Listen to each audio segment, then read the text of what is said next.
รียนทุกคน นักเรียนทั้งหมดทำความเคารพสวัสดีค่ะคุณครูนักเรียนนั่งลงได้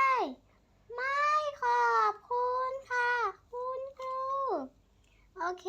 พรุ่งนี้เราจะไปทัศนศึกษาที่เมืองนิวยอร์กกันนะคะฮะครูจำผิดหรือเปล่าคะไม่ใช่เราจะไปเมืองทะเลกันเมืองทะเลคืออะไรเหรอคะครู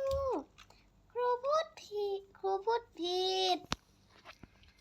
เมืองทะเลไม่ใช่มันคือ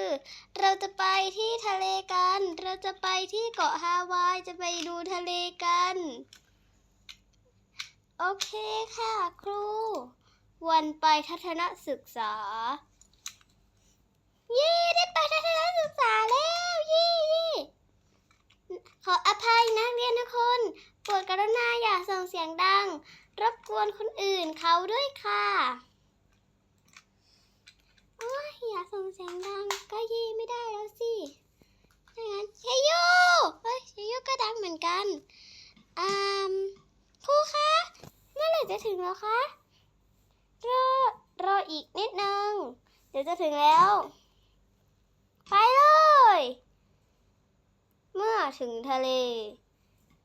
เย้ถึงทะเลแล้วว้าวมีรถไอติมด้วยซื้อไอติมดีกว่า